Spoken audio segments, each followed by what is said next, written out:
ये कहानी है जोधपुर शहर के युवा जयेश की। जयेश अपने माता पिता के साथ रहता था। उसकी एक छोटी बहन भी थी जिसका नाम रिया था। जयेश को बचपन से ब्रेक डांस का बहुत शौक था। वो माइकल जैक्सन को अपना रोल मॉडल मानता था और उसके जैसा डांसर बनना चाहता था। शाम का समय था। जयेश ट्यूशन से घर वापस आ रहा था तो रास्ते में कुछ छोटे बच्चे उसे रोक लेते हैं और डांस देखने की जिद करते हैं। जयेश बच्चों को डांस करके दिखाता है। तभी जयेश के पिता उसे देख लेते हैं। जयेश, ये क्या नाटक लगा रखा है? पढ़ना लिखना तो तुम्हें है नहीं। चलो घर, आज बताता हूं। पिता इतनी मेहनत करके बच्चे की फीस भरते हैं और बेटा देखो, इसका कुछ नहीं हो सकता। बड़ा आया माइकल जैक्सन। दोनों घर पहुंचते हैं। अरे सुनती हो, इस लड़के ने तो मेरी नाक कटा रखी है। तुम्हारे लाड प्यार ने इसे बिगाड़ दिया। अरे अभी बच्चा ही तो है। बस यही कह कह के तो तुमने इसे सर पर चढ़ा रखा है। जयेश रोते हुए अपने रूम में चला जाता है। उसकी छोटी बहन रिया वहाँ आती है। भैया रो मत, ये देखो मैं तुम्हारे लिए क्या लाई हूँ। माइकल की सीडी? अरे वाह रिया, एक तुम ही हो जो मुझे समझती हो। भैया आप अगर डांस सीखने के साथ पढ़ाई भी अच्छे से करोगे तो पिताजी गुस्सा नहीं करेंगे। रिया वहाँ से चली जाती है और जयेश अपने बेड पे लेट जाता है और पूरी रात एमजे की फोटो देखता रहता है। अगली सुबह जयेश स्कूल जाता है और मन लगा के पढ़ाई करता है। छुट्टी होने के बाद वो चुपचाप एक सुनसान जगह पर जाता है और अपना छोटा सा स्पीकर ऑन करता है और डांस प्रैक्टिस शुरू कर देता है और थोड़ी देर बाद घर चला जाता है। जयेश अब रोज इसी तरह अपनी पढ़ाई और डांस प्रैक्टिस करता है। कुछ महीनों बाद जब जयेश डांस प्रैक्टिस के लिए जा रहा था तो उसका दोस्त राकेश उसका पीछा करता है। राकेश चुपके से उसका डांस देखता है, मगर इतना अच्छा डांस देख के अपने आप को रोक नहीं पाता और जयेश के सामने आ जाता है। हाँ? राकेश, तुम यहाँ क्या कर रहे हो? मैंने तुम्हारा डांस देखा। तुम तो बहुत अच्छा डांस करते हो, बिल्कुल माइकल जैक्सन की तरह। अरे राकेश, ये बात किसी को मत बताना। अगर पिताजी को पता चल गया तो वो बहुत गुस्सा करेंगे। अरे घबराओ मत, मैं किसी को नहीं बताऊंगा। मगर तुम इंटरनेट पर अपना ये वीडियो डालोगे तो बहुत नाम कमा सकते हो, फेमस डांसर बन सकते हो। वो कैसे? मैं तुम्हारा टिकटॉक अकाउंट बनाऊंगा, वहां तुम्हारे डांस वीडियो डालेंगे, पूरी दुनिया देखेगी। अच्छा तो बना दो। किस नाम से बनाऊं? बाबा जैक्सन। राकेश उसका टिकटॉक अकाउंट बना देता है। अब हर रोज जयेश डांस करता है।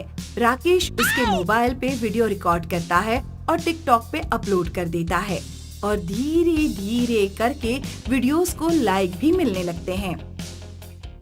एक दिन जयेश घर जा रहा था तो देखता है सब लोग उसे देख रहे हैं। जयेश घबरा जाता है। अरे कहीं डांस प्रैक्टिस का तो इन्हें पता नहीं चल गया? पिताजी को पता चल गया तो घर से ही निकाल देंगे। जयेश जल्दी से घर पहुंचता है और देखता है घर में सब टीवी देख रहे हैं। ये देखिए इस युवा को जो ब्रेक डांस करता है, लोगों को अपने डांस से दीवाना बना दिया है। अभी अभी सुपरस्टार ऋतिक रोशन जी ने इसे शेयर किया है। ये है बाबा जैक्सन। जयेश को उसके पिता रोते हुए गले लगा लेते हैं। मेरा भैया स्टार बन गया। जयेश के घर के बाहर भीड़ लग जाती है। सब लोग जयेश के साथ फोटो लेते हैं। अगले दिन शहर के मेयर जयेश की शहर का नाम रोशन करने पर एक समारोह आयोजित करते हैं और जयेश को पुरस्कार देते हैं। मैं कहता था ना, ये लड़का एक दिन कुछ करेगा। मुझे तो पहले से ही पता था ये एक दिन माइकल जैक्सन जैसा डांसर बनेगा। सपने सबको देखने चाहिए और उन्हें पूरा करने के लिए कड़ी मेहनत करनी चाहिए। विकी एक बहुत ही होशियार लड़का था। उसने बड़ी मेहनत करके अपने लिए एक जाने माने कॉलेज की स्कॉलरशिप जीत ली। बेटा, आज तेरे कॉलेज का पहला दिन है। ये तेरी मेहनत का ही असर है कि तू इतने बड़े कॉलेज में पढ़ने जा रहा है। माँ, ये मेरे अकेले की मेहनत नहीं, आपकी भी है। विकी की माँ बहुत भावुक हो चुकी थी। जा, अब अपने पापा का भी आशीर्वाद ले ले। विकी के पापा पैरालाइज थे, इसीलिए वो बिस्तर से उठकर आशीर्वाद नहीं दे सकते थे, पर उन्होंने इशारे से अपने बेटे को अपना आशीर्वाद दिया और विकी अपने कॉलेज के लिए चल पड़ा। अब विकी रोज जाया करता था और कॉलेज में ही उसके कुछ नए दोस्त बने। उसमें से एक था रॉकी। रॉकी एकदम बिंदास लड़का था। आज तुम सबको मेरी तरफ से पार्टी। नहीं, तुम लोग जाओ, मुझे थोड़ा काम है। अरे बहाने मत दे, आज प्रिया ने मेरा प्रपोजल एक्सेप्ट कर लिया है। भाई के साथ पार्टी नहीं करेगा। ये पहली बार था कि विकी ने कोई पार्टी अटेंड की हो। वो डरता था कि अगर उसने पार्टी अटेंड की तो उसे भी पार्टी देनी पड़ेगी, और विकी की घर की कंडीशन ही इतनी खराब थी कि वो पार्टी देने के बारे में सोच भी नहीं सकता था। जैसे जैसे वक्त बीता, रॉकी और विकी की दोस्ती गहरी होती गई। अब रॉकी विकी को अपनी बाइक पे घर छोड़ने भी आया करता था। ये वही सेठ का लड़का है ना? हाँ। तुझे कितनी बार बोला कि इसके साथ मत रहा कर, ये कितना बिगड़ैल है। वैसे भी इसका परिवार बहुत अमीर है, इसकी हर अय्याशी पूरी कर सकते हैं वो लोग। पर बेटा, तू तो हमारी परिस्थिति को जानता है ना। हाँ माँ, जानता हूँ। तुम जितना बुरा सोच रही हो रॉकी को, उतना बुरा नहीं है। खैर वो सब छोड़ो, मुझे भूख लगी है, खाना दे दो। विकी की माँ को रॉकी पसंद नहीं था, पर विकी को रॉकी बहुत पसंद था। वो दोनों अक्सर साथ ही रहा करते थे। एक दिन रॉकी नई बाइक लेके आया। अरे वाह, नई बाइक बहुत अच्छी है। मुझे पता था तुझे अच्छी लगेगी। तेरे पापा ने दिलवाया? मेरे पापा दुनिया के सबसे कंजूस इंसान है, वो मुझे कैसे बाइक दिलवाएंगे। तो ये तूने कैसे ली? आईपीएल से। आईपीएल से? वो कैसे? अरे मेरे भोले बंदर, आईपीएल सिर्फ एक क्रिकेट गेम नहीं है, बल्कि गैम्बलिंग का सबसे बड़ा मीडियम है। तूने गैम्बलिंग की? हाँ तो मुझे नई बाइक चाहिए थी, पापा से पैसे मांगे, उन्होंने मना कर दिए।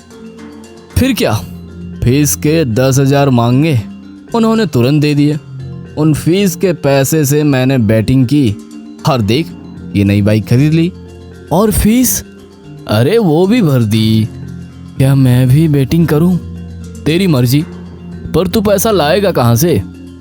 विकी ने कुछ देर सोचा और फिर वो दोनों विकी के घर गए। घर में विकी की माँ नहीं थी। विकी ने चुपके से अलमारी में से माँ का मंगलसूत्र निकाल लिया। वो मंगलसूत्र विकी ने सुनार की दुकान में गिरवी रखा और उसे 10,000 रुपए मिल गए। वो पैसे लेकर विकी और रॉकी बुकी के ऑफिस गए, जहां उन्होंने अगले दिन की मैच के एक टीम पर अपने पैसे लगा दिए। अगले दिन रॉकी और विकी दोनों कॉलेज कैंटीन में बैठकर मैच देख रहे थे। वो दोनों बहुत टेंस थे, लेकिन जब विकी की बैटिंग की हुई टीम जीत गई तो वो खुशी से कूद पड़ा। दोनों नाचने गाने लगे। पर जैसे ही वो दोनों बुकी के ऑफिस पहुंचे तो बुकी को पुलिस पकड़ कर ले जा रही थी। चल निकल इधर से, वरना हमें भी पुलिस पकड़ लेगी। विकी को तो जैसे सदमा लग चुका था। वो एकदम से शांत हो गया था। वो दोनों एक सुनसान सड़क पर रुके। भाई मुझे बिल्कुल पता नहीं था ऐसा कुछ होगा, पर अब क्या करे? तू घर जा, मैं देखता हूँ। विकी के जोर देने पर रॉकी ने उसे अकेले छोड़ दिया। विकी रोने लगा। अब मैं माँ को कैसे मुंह दिखाऊंगा?